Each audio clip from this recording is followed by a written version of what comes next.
All right, guys, so welcome back. We are going to start drawing on our final watercolor paper today. You can tell which one is the watercolor paper by how thick it is. Not only is it thick, but it has a little bit of a texture to it. And that's what allows the watercolor to soak up into that paper, is that texture. Now, I want you guys to think back to two things, to your thumbnails for your background and your watercolor techniques. So we've been practicing those watercolor techniques and how to do those. So I picked oranges for my background. So today our goal is going to be to draw the contour of our background. Now, this is not something that should happen quickly. You should take your time, but it is going to be a little challenging. To do this, we are going to have to draw in color pencil. So I suggest drawing as light as possible so that if you do need to rearrange or change something, you can. So I'm going to start by, again, I'm doing oranges, start thinking about my placement. Now, I really like my thumbnail where I had one orange up at the top, and I'm going to press a little bit harder so that you guys can see my drawing. I had a bigger orange here, and then a medium orange going off into that circle. Now, I want to have a little bit more fun with mine than my actual background. I want to again have, and this was an awesome suggestion in class, an orange slice.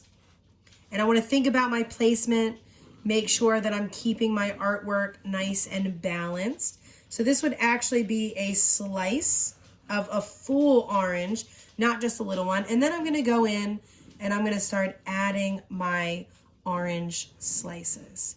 Now I'm turning mine in all different directions, figuring out where I want these to go, how they're going to look, and also fill the space. So if I want to overlap, I can. If I don't want to, I don't have to. It's always my artwork and my choice, but trying to make the best of this composition that I can. Ooh, maybe we'll have one coming that way, coming off the page. I love when things go off the page. It just makes the artwork feel larger than it is. So again, taking my time, finding those shapes. Now that I have my shapes, I can go back in and I can start to add some details. So I know that my slices have a little spot in the center, and then we actually have these white lines that come off of them. So I'm going to lightly make my lines, and then it's actually kind of curved to make these look more like oranges. Now I am using a reference picture, not of the full drawing, but of slices of orange, because look at how this already looks more accurate. Now, if you are doing something like circles, you can always find something to trace, which is really good too. Now, if I'm going to go ahead and do a little small slice, we have a little bit of white up here at the top. And then, of course, we have our lines coming down, which most of them are in 4 sections.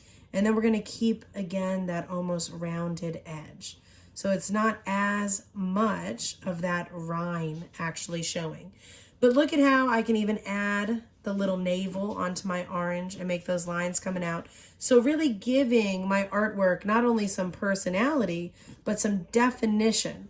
So notice how this, even for me going really quick, isn't going to be the quickest thing that I do. I'm really taking my time and defining my drawing.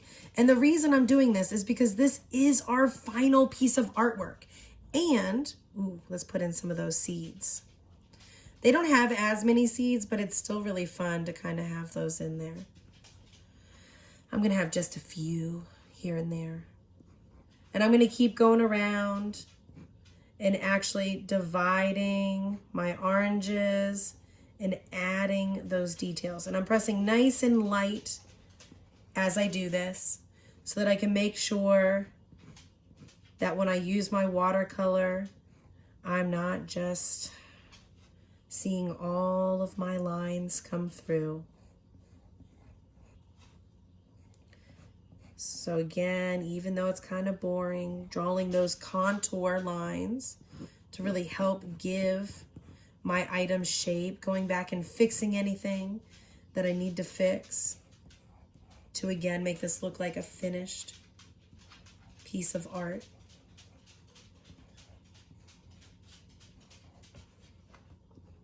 almost done. Really knowing what it looks like helps. So I feel like my artwork already looks better after looking at that reference and making sure these look more like oranges than my original sketch. So I've used all one color because my item is all one color. Now, if you wanted, you could switch colors. Say you're drawing leaves, you could use green. Say you're drawing, berries or horns. You can always switch to a color that you are going to use when actually painting with the watercolor. So it's up to you which color you use or how you use it. And I just want to make sure that I have all my details. I'm going back and adding these cute little seeds.